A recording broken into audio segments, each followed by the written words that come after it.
This spider monkey is an unwitting climate activist. Large fruit eaters such as this one spread the seeds of tropical hardwood trees in their dung, helping to build up forests which absorb carbon dioxide from the atmosphere. And this is just one of perhaps millions of interactions that guarantee a healthy and functioning planet.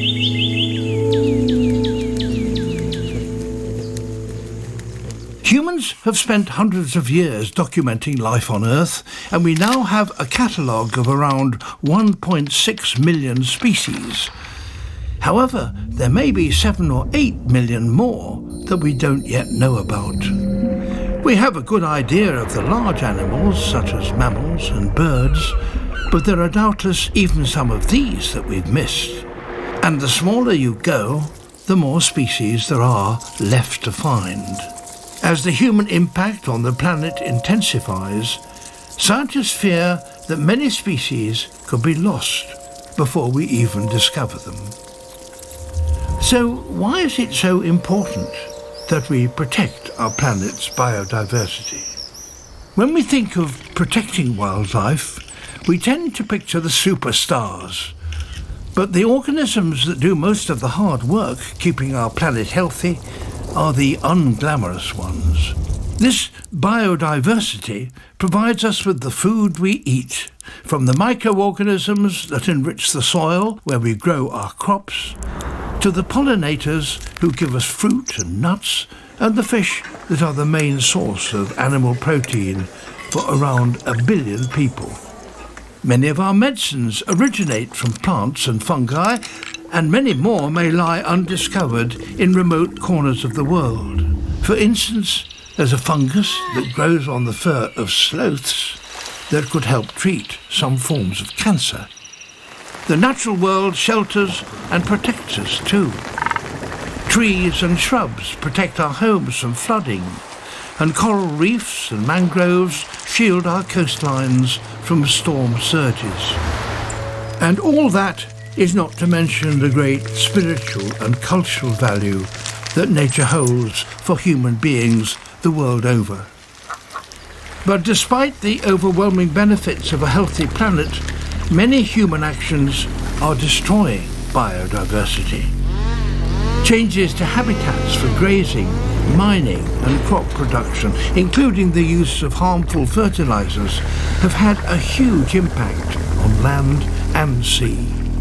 We hunt animals for meat and prize body parts. More than 300 mammal species risk being consumed to extinction. And then there's climate change. This affects the whole world, putting huge pressure on wildlife. In 2016 and 2017, half the corals in the Great Barrier Reef died as a result of the warming of the seas. So, what must we do now to slow down the crisis we are faced with? In addition to cutting our carbon emissions, we must find ways of using land and water that cause the least damage to the environment, leaving enough space for natural habitats to thrive. We must urgently protect the so-called biodiversity hotspots, but equally we should be rebuilding biodiversity wherever and however we can. Sometimes this is as simple as giving plants and animals the space they need to succeed, and sometimes they need hands-on management from humans. In 2020, with the help of reintroduction experts in the south of England, white-stalked chicks hatched for the first time in 600 years.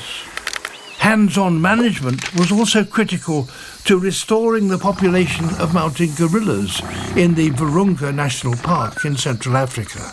This included using a proportion of the money raised through tourism to help human communities coexist with their animal neighbours.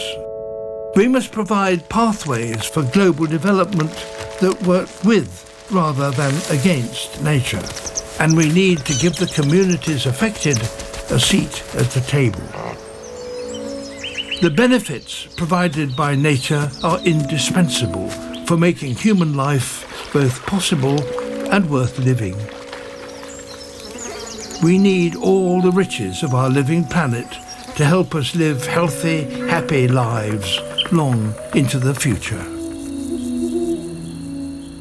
Find out more about biodiversity and its importance by visiting our online Q&A. Go to royalsociety.org/biodiversity.